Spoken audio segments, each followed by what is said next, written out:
This Pitch Breakfast video is brought to you by Spangler and Agins, attorneys for Charlotte's startup community.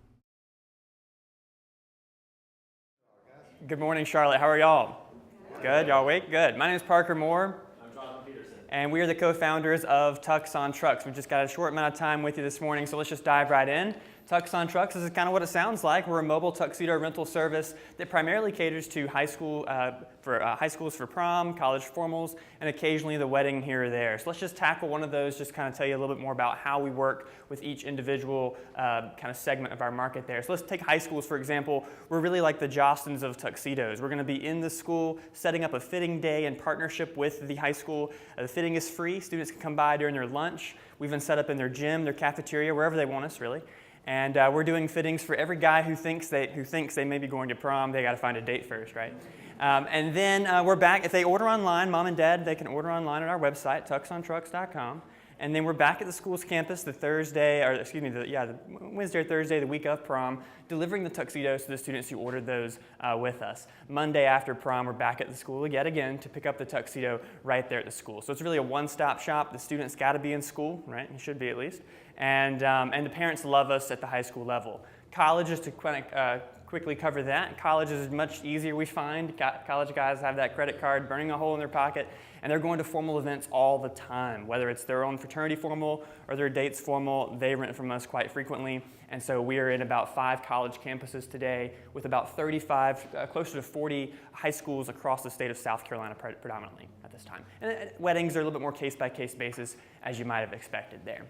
So Trux on Trux had pretty humble beginnings. I had this idea in high school. JP and I met in college. We pitched around for some entrepreneurship pitch competitions. Had success with that. Had a little rough concept, a rough logo, as you can see, very rough logo. And we really found some great success in the high school we started with there in Irmo High School in Columbia, and found ourselves on some live local TV stations across about a 5-state area. This success really caught us by surprise. We've been very fortunate to bring in some extra team members. You can see them now on our screen. We call these area managers of ours who are helping us really be on the ground in some schools across the state. And that's very important to us as we continue to grow and continue to scale there. So we've been very blessed with the opportunity to pitch for some pretty amazing people. JP, you want to tell us a little about some of the exciting stuff we have coming up this season? Yeah, so Parker just covered on a little bit of it, but this year we're changing things up a little bit. We're going a little bit more automated.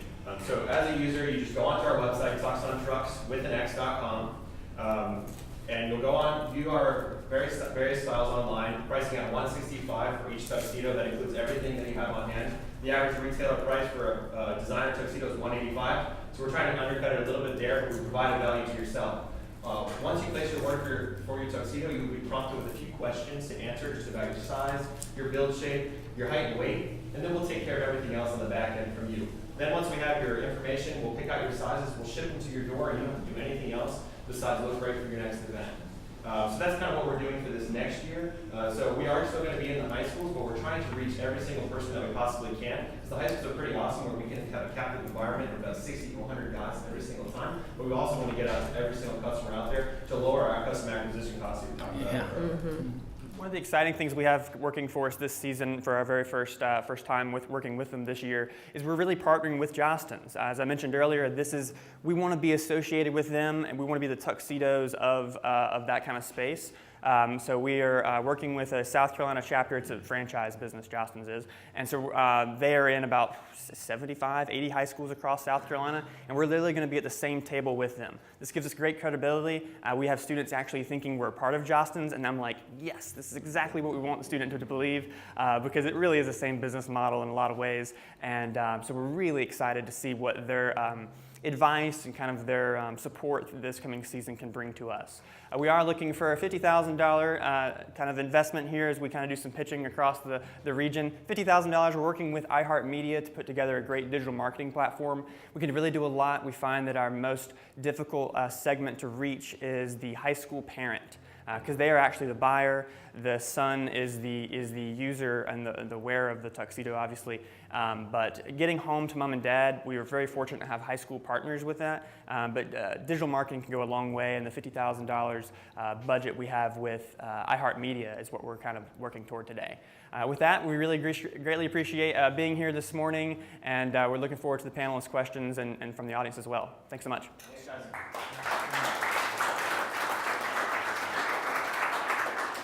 All right, panelists, what do you think about that? No, go ahead. You want me You to start. go first this time? I think that's probably one of the best ideas I've seen in a long time, for a lot of reasons. Not the least of which is it's an identifiable need. It's recurring, right? Never goes away. I don't think. I mean, I'm trying to remember. Proms are still. It's not going to go away. Dances Yeah. are still happening. Yeah. The tuxedo first started in 1886, so we've been going since go. then. So you've got a captured audience, you've got an identifiable target market. Look, so many businesses sit around trying to figure out who their customer is. You know who your customer is. You know where they are. You know how to get to them. You have a recurring need. It's an absolutely fantastic idea. In terms of a pitch, I think you could express a little bit more about the transaction itself. I understand kind of why you're avoiding professional sales organizations as a way to the market because of the cost of that, like you talked about, but direct acquisition online is a different kind of challenge.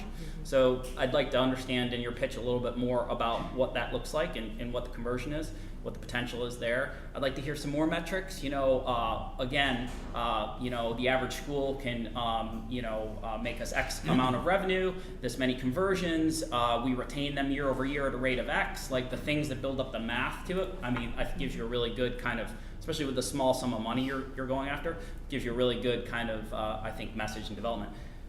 Just as a word of advice, you're getting ready to partner with probably your most likely acquirer. So be careful in the dialogue and the conversation you have and how you frame the way you're going to work with Jostens. I understand them to be distributed and franchised, so you know you're not at the corporate level, but I would be thoughtful about how you engage that because they're most likely someone who would be a suitor at some point. So there's something to think about. Good job. I really like the idea too. I would like to see, so you talk about 3 different segments, and they likely perform very differently. My guess is that your acquisition cost so the good news about high school is that you can be in front of them, and it's to some degree probably a feeder acquisition to those people who then go to college. But what is the acquisition cost or even projected acquisition cost by segment? So it's not just going to be this like, here's your acquisition blended. It's really going to be making sure that you're investing appropriately across those different segments, and you're organizing, and then you're adding in online. I mean, I personally like the online model. It's going to be, if you're trying to do social, it's going to be very expensive because you're not just competing against maybe someone else who's doing Trux, rental. You're competing against everyone who wants that spot. So I think just be thinking about that. But it has a little bit of a Rent the Runway type feel to it, which I've just recently experienced when I had to go to a gala, and I was like, I don't really like these galas, so I have to get a gown. So I think that, and then there are also online type wedding maybe partnerships. I was surprised you're only asking for $50,000. I would have, with this idea, I'd be asking for more. I'd be trying to, if you're going to raise the funds, you're going to go through that whole, it's a lot of time to raise money. Why not more so that you can supercharge some of those marketing efforts, you could be getting in some of those partnerships and maybe developing that wedding channel. Again, it's back to that idea and how fast do you want to go? Because the other thing is you don't want to have somebody else coming back behind you, and then they are better funded, and then you don't get there. Yeah, it's not very protectable in that way. So. And to speak a little bit about the acquisition costs, from we've been doing this for 4 years now, 4.5 years, and from starting to now, we've been quite fortunate with the high schools really doing a lot of marketing for us and having their support, having the prom coordinators send out packets of information to parents at home. So it really hasn't cost us too much to grab some students in the high school level. Online's a different story. We're honestly kind of new to the strict online kind of marketing channels, but so we've been very fortunate with the high schools really buying into the process here. But I would look into, like Style Me Pretty blog does, various things, the knot's probably more expensive, but is there a way, I mean, you have a model where you can ship anywhere, right?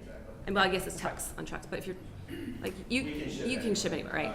Our few suppliers have, suppliers that we have that actually take care of the tuxedos We forgot to say that, but we don't own any tuxedos. We don't take care of anything else. So that comes directly from us. So you'll get that. But say we've got suppliers all around the nation that will be able to get it to your door within a day or so. That's important. I think that that was a question I had was, okay, great, you covered price point, you have separate channels, okay, but what is the lead time? You know, sometimes people have, you know, even weddings. I don't know, some people procrastinate. So we've noticed that everybody procrastinates. College kids will call us on Thursday before they leave Friday to go to Florida for their formal. Every single prom that we've ever had, they're pretty much ordering the week before. And so we do have the ability to get it to you, especially if you're in this area, the next day. The South Carolina, North Carolina, Georgia area. And every other supply that we have around the nation can usually get it within a day or two. So we have that covered. So Chris brings up an interesting point because I'm glad you mentioned that you don't have inventory. So, you know, you are a lead generation company. That's essentially what you are. Now, you're critical, obviously, to the fulfillment as well, too. You're not selling leads, but kind of. And so it makes it even more important to talk about the mechanics of your, you know, either online and inbound marketing efforts, or it's okay to have grassroots at the school level, but you just got to quantify it. Like, you know, we go after the prom director, and here's what happens, and here's how many leads we get. Just build up the math so that it's believable at scale. I think you guys have a really good story kind of at that level as well too. It doesn't have to be all kind of online conversion, but without, you know, you're a broker essentially, and so I think, you know, there is some very standard math for working up, you know, that like here's what it looks like to sit in the middle of a transaction. The only other thing I'd say is this. I think you have to be, so I would like to see in the value chain, you know, kind of a more concise explanation of what you offer in terms of its convenience in the transaction, because you have a strange situation where the buyer is the parent and the beneficiary is the child, and so one would think that there's a lot of friction in this transaction. You go to the mall and you get you get measured and you come back, but the reality for the buyer is there's zero friction. They take their credit card and they hand it to their kid and they say, go get a suit or go get a tuxedo. So you're trying to get to a buyer who doesn't perceive there to be a lot of difficulty in the transaction, even though we know what happens downstream isn't. So I think you have to be really clear about where the value is. And if you're going to compete a price, that's great. I heard a little bit of that. But what else are you doing for the parent who's going to hand out the credit card that's going to send the kid to the mall to kind of disrupt that traditional transaction? Because I think there's some learned behavior in there that might be more expensive to kind of modify than you might think. And I think also, like, see where your acquisition costs are now, and when you add online, I would imagine that it's going to help improve your economics at the high school level, because you're going to be able to have the follow-up. You're effectively using that time as an expense of marketing. I mean, you have a body, you have like a lot of like follow-up, but then if you have an online channel, that's going to help supplement. It should bring the costs down. It allows you to go national. That's what we noticed over the past 3 years of us doing it. Having our employees, our on-the-ground employees, sitting at the high schools, it is a lot of money on our end, paying salaries or even commission-based. That's why we're trying to go more of the online. But we've noticed through talking to other partners that we have that they think it's amazing that we can get in and get that captive environment of 100 or so guys that most mom and pop shops, Men's Warehouse alike, can't do because they can't afford that where we can. So this year we're testing something new almost every year. This year we're playing with both of those to see how we can maybe not have as many employees on the ground, but also have that online sector. Yeah, it's learning. It's a balance. I like that you don't have a retail shop. You're effectively just using this like ambassador to go out, generate, and then if you have the online, you're supplementing it so that you don't have to just capture what that one person can do right then. And then in our fraternities in the college sector, that works better than ever with the ambassadors. I love the college. I love the college play, like the wedding play. Exactly. So my question is on the cost side of things. So we've talked about CAC a lot, but what is your gross margin on a typical sale? I'd like to see the financial metrics. We make about 60% off every tuxedo sold. Okay. Where our supplier price point is pretty low. And So you're getting a wholesale price point to you. Okay. Yes. Correct. So we have a 60% markup on that we're taking home. And since we don't pay anybody, we don't really have any costs running. It's all pocket or going towards marketing. We also are in the process of getting more and more suppliers so that we can kind of leverage cheaper and cheaper options, Right. which also provides us more quantities. We've noticed over the past couple of years that as prom is increasing, they're all around the same period of time, so we're running out of stock. So somebody wants a red bow tie, everyone wants a red bow tie. So we're either having to buy one on the spot for them, which costs more, as you know. So we're trying to get new suppliers so we can have that extra leather there. Right. I think the online channel is going to be really tough. Now, you would know this more than anyone, but there's a big player out there. If you do a Google search, they're paying a lot of money for that top search. It's the black Trux, right? They're a big competitor. Your acquisition cost is going to be a lot. We recently did Rent the One Runway. They actually sent us, it was not me, but for my wife, they sent us 2 dresses so that she had an option there. They do a lot of discounting also. The other thing is, I think they partner with one of the big box stores so that you can go and try it on. So those are all things you have to think about when someone can't touch and feel a product. And so just make sure it doesn't distract from your initial model, because it sounds like you got some traction with that model. And I think it's interesting going to the schools, fraternities and stuff. So while the online is something to explore, don't let it bring down the other side of your business. Yeah, I look at the online, like you have a like you're investing in a website that's going to supplement what you're doing with feet on the ground, versus I'm going to go try and like buy my way into Instagram, which is going to be extremely expensive. We noticed that during Black Friday. Yeah. Oh, I mean, like this is impossible time right now, and it's not any better. I mean, it's like it's really expensive. That's it. Well, you can look at $5 for an ad. Well, that goes over a period of time for X amount of hours. And then if you can't convert right then and there, and people forget about it. Right, exactly. I would, sorry, No. just the last thing before you guys take off. I think that you might want to, if you're not already, be thinking about category extension as well too. It's quite conceivable that a very analogous, kind of or adjacent transactional process could work for something else.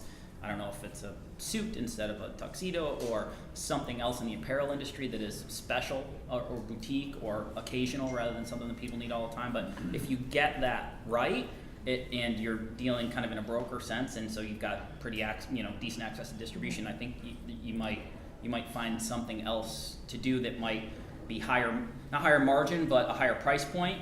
A corporate thing is a $500 suit, and 60% of that's a lot more money, and whatever. But there's probably some category extension in there. Or even selling the bow ties. Like, okay, rent Tux, but keep the bow tie. Like I bought my husband a brackish bow tie, and it was pretty expensive. And I know there's a lot of margin in there, but that's like, hey, that's your memento. You don't need to keep the Tux, but have a great, brackish bow tie and be unique. Take a look at our website. I think you'll like it. Okay, cool. Good job. Nice job, guys. Good job. It was like